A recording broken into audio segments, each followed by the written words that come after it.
to Something's Cooking with Alpa, and I want to introduce you guys with my childhood dish. Now this is a very beautiful way of incorporating leftover rice and making the easiest kofta you would have ever made. This is also known as Dapka in Gujarati or tel pani na muthia. So let's begin with the process. Let me show you what ingredients you're going to need for this.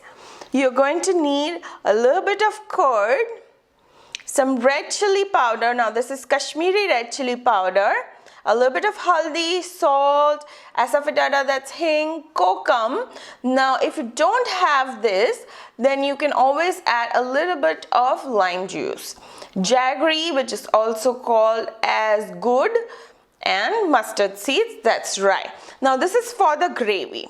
What else you're gonna need is, of course, some leftover rice, some flour, which is basically I've taken wheat flour, besan, and some haldi, red chili powder, salt, a little bit of curd, sugar, tad bit of oil, and water, and we are set.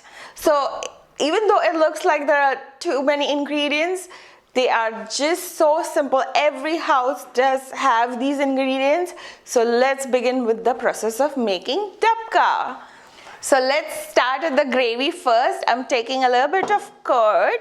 Now this is a little bit on the sour side. So if you don't have sour curd, you can always add a little bit of lime juice. I'm going to add water, and then we're going to quickly blend this. And time for us to quickly blend it. So just mix it all together.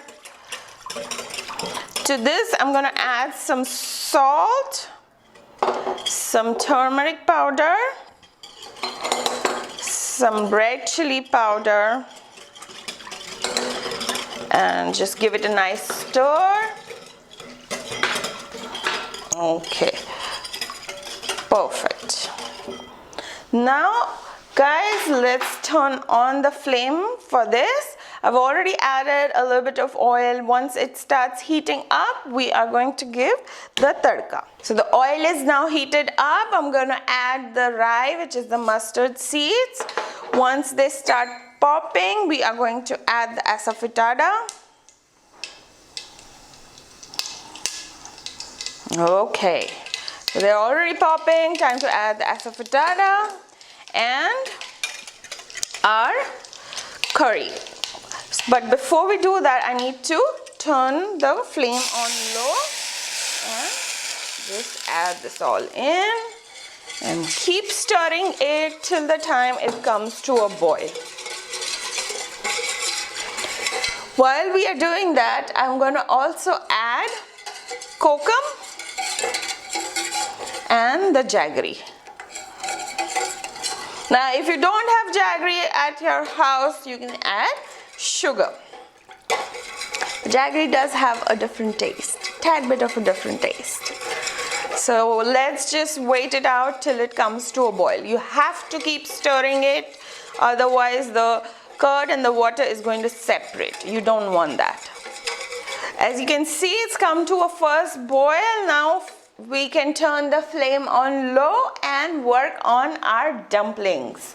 So for the dumplings, guys, what you need is that rice. Take the rice in a plate and you wash your hands with clean hands.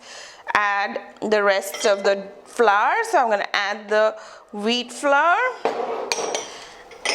and the besan. And to this, I'm also going to add a little bit of turmeric with some red chili powder, some salt, a little bit of curd, and some sugar. Now, we're just quickly going to mix this. Okay guys, I'm also going to add a tad bit of oil. And just mix it in, mix it in. Okay guys, so I've made it into a dough without any water. But now is the time where we are going to need the water, okay? So we are going to add water as we go along. And I'm going to add very, very little water as I go along. So we just have to make a soft dough. Make sure we take all the ingredients in. Okay. Now guys, I'm going to separate a part over here. See, I've separated this part. I'm going to take the water and I'm going to soften this part. And it needs to be really soft. So I'm going to add a tad bit more water to this. So as you see, I'm just adding water as I'm going along because I don't want it to get really, really soft. Otherwise, it's going to break when we drop it in. But it needs to be like this. You see how soft this is?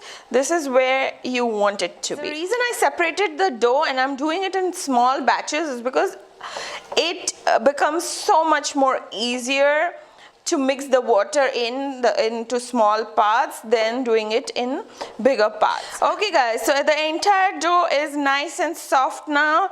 Look at this consistency. You want it at this consistency, you know, which is almost like a pakoda where you can like put it in. So that is the consistency you want. And guys, I did it in separate batches. If you're comfortable mixing the entire dough together with water, go ahead. Give it a try. And now I'm just going to take this and take enough in my hand and push it with my thumb into the place where there is, you see the bubbles. That is where I'm going to put them in. They're going to be very small bite-sized pieces. So, and this much quantity is going to make quite a bit of the dumpling. So this can work as dinner. You can make it as lunch. I'm used to having this as dinner at times, but you guys can make it for even breakfast, you know. So I'm just going to drop all of this dough inside. The dumplings are already in the gravy, and as you can see, there is a little bit of this dough still on the plate. I'm still going to use this. Nothing goes waste in my kitchen. I'm just going to add a little bit of water and move my hands around like this. And we are just going to add this gravy or this mix, water mix, in this. This is going to thicken our sauce. Like this is going to thicken our gravy. So nothing, as you can see, nothing, absolutely nothing goes waste in my kitchen. And we are going to cook this gravy for about 5 to 7 minutes, and I will show you once we are done with that. Okay guys, it's been good all 5 to 6 minutes. The flame was on medium low, and this is ready. Our dapkas are ready. So now I'm just going to quickly plate it. So first things first, turn off the gas. Again, here the gravy starts thickening in a bit, so always try to keep a tad bit more gravy.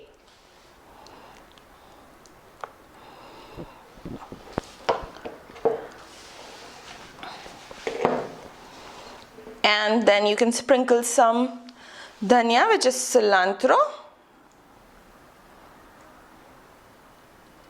Okay guys, time for a taste test.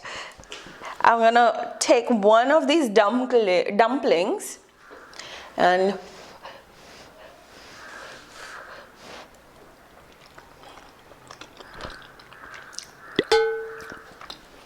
some recipes just are so simple to make, yet packed with so much flavor. You can even say it is the easiest version of a kofta. And there is the sweet, a little bit of sour, a little bit of spicy, all that together in one dish. And the gravy itself is just superb.